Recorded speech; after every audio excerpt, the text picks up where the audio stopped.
Située sur la bordure sud-ouest du seuil du Poitou, la ville de Saint-Mexant a été construite au fond d'une dépression relativement large et très marquée dans le paysage. De part et d'autre de cette dépression, on a des plateaux qui dominent la vallée d'une centaine de mètres d'altitude. Alors, les plateaux sont constitués de Jurassique inférieur et moyen. Le passage entre le plateau et la vallée est constitué par une pente assez raide. Et dans le fond de la vallée, on a des roches qui datent du Jurassique supérieur et qui elles-mêmes sont recouvertes par des roches du tertiaire, donc beaucoup plus récentes.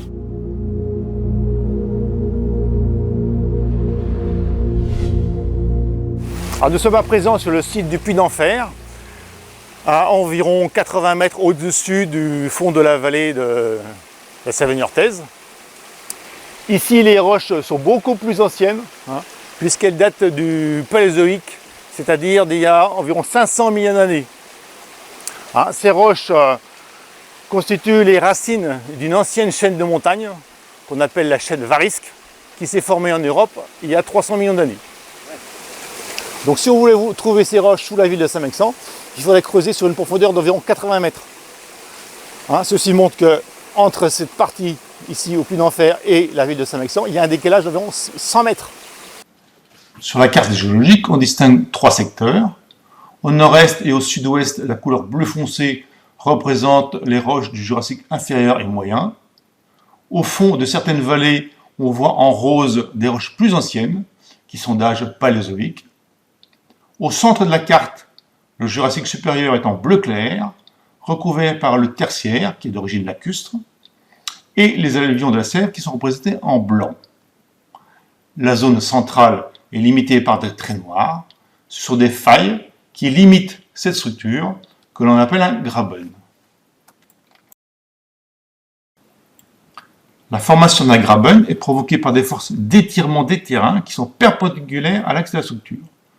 Les roches se cassent, il se forment des failles et la partie médiane de la structure s'effondre. Pour comprendre ce qui s'est passé, il faut remonter à environ 100 millions d'années en arrière, alors que la péninsule ibérique se trouvait au nord-ouest par rapport à sa position actuelle.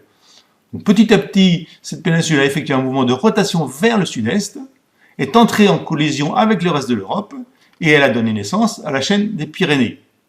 Le graben de Saint-Mexant est donc une conséquence à distance de cette collision. Alors ici nous sommes en bordure du graben, dans la partie effondrée, juste à proximité de la faille qui se trouve au nord-est. Donc on voit nettement que les couches du Jurassique plongent vers l'intérieur du graben. Ici, ces calcaires ont 160 millions d'années à peu près. Ils datent du Calovien. Alors pourquoi les roches sont-elles cassées ici plutôt qu'ailleurs? Si on prend un peu de recul, on s'aperçoit que l'une des failles reprend un accident tectonique majeur à l'échelle de l'ouest de la France. C'est une faille qui existe donc depuis plus de 300 millions d'années. Chaque année dans la région, on enregistre de faibles séismes. Et bien, ces séismes sont en fait la conséquence de petits mouvements qui se produisent le long de ces failles.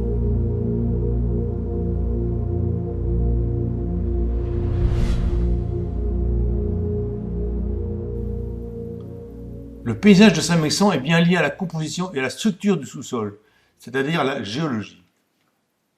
Alors Patrick, dans cette carrière que j'exploite, et on fabrique de la chaux, peux-tu me dire de quoi est constitué ce beau front de taille? Sur ce front de taille, on voit des couches de roches qui sont parallèles les unes aux autres, à peu près horizontales. La roche en elle-même, c'est du calcaire. Compte tenu des fossiles qu'on trouve par endroits, on sait que ce calcaire s'est formé dans la mer. Quel âge ont ces bancs calcaires? Alors ces calcaires, ils se sont formés dans un océan qui à l'époque recouvrait tout le sud-est de l'Europe, qu'on appelle la Tédis. Et donc ça s'est passé au cours d'une période qu'on appelle le Jurassique. Et en ce qui concerne cette carrière, c'est environ 170 millions d'années. Et cette hauteur de front de taille correspond à combien, si on veut l'estimer? On ne sait pas exactement quelle est la durée que le dépôt de ces calcaires a pris, mais on peut estimer que ça s'est passé sur une petite dizaine de millions d'années voire un peu moins. Patrick, dans cette carrière, on trouve ce genre de fossiles que les groupes paléontologiques découvrent. Peux-tu m'en dire un peu plus sur celui-ci et celui-ci? Alors ça, c'est ce qu'on appelle une ammonite. Hein, c'est un moulage de l'intérieur d'une coquille d'un animal qui est de la famille du nautile qu'on rencontre actuellement dans le sud-est du Pacifique. C'est donc ce qu'on appelle un céphalopode, de la famille des seiches par exemple. Hein. Donc des animaux qui nageaient dans la mer. On appelle ça des animaux pélagiques. Et celui-ci? Et ça, c'est une sorte d'escargot. Hein. Son nom scientifique, c'est Pleurotomaria. Donc, à la différence de l'ammonite, eh bien là, l'animal, forcément, il rampait sur le fond de la mer. Est-ce qu'on les trouve ensemble, par exemple, ou différemment? Quel âge ils ont? Alors, on peut très bien les trouver ensemble. Hein. Il y a des niveaux très particuliers où ils sont particulièrement nombreux. Il y a à la base, par exemple, hein, tout à fait à la base de la carrière. Là, il y a un niveau très très fossilifère. Il y en a un autre qui se trouve à 3 mètres à peu près au-dessus de nos têtes. Et puis encore un autre, on voit quelques fragments d'ammonite là-haut, 6 mètres de hauteur environ. Donc il y a des zones très riches. Et est-ce qu'il y a des zones pauvres? Ah, il y a tout à fait des zones pauvres.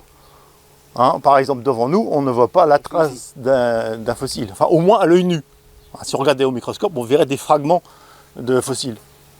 Et ces zones plus ou moins riches, comment tu expliques la pauvreté ou la richesse Alors, on explique la richesse de certains niveaux par ce qu'on appelle un ralentissement de la sédimentation. C'est-à-dire qu'il y a peu de sédiments qui se déposent, mais en même temps la vie continue, donc il y a énormément d'organismes qui s'accumulent. Voilà. Alors qu'au contraire, quand il y a peu de fossiles, c'est que la sédimentation est beaucoup plus rapide, beaucoup plus importante. Donc il y a une accumulation de boue importante et beaucoup moins de fossiles. Donc voici le four à chaux de Nanteuil, dans lequel on fait cuire de la pierre calcaire. Cette pierre calcaire est dynamitée, broyée, concassée. Et ensuite on fait cuire la pierre grosse comme 2 fois le poing. Cette pierre va cuire pendant 48 heures. Et ensuite on va récupérer la chaux en bas de four. On va la broyer, on va l'ensacher en sac de 25 kg, de 500 kg et en vrac. Le vrac il va servir à amender les terres agricoles dans les épandeurs que vous voyez ici, que vont tracter les agriculteurs. Et en sac de 25 kg qui sont destinés pour les particuliers, pour les jardins, et les sacs de 500 kg qui sont destinés à la désinfection des bâtiments agricoles.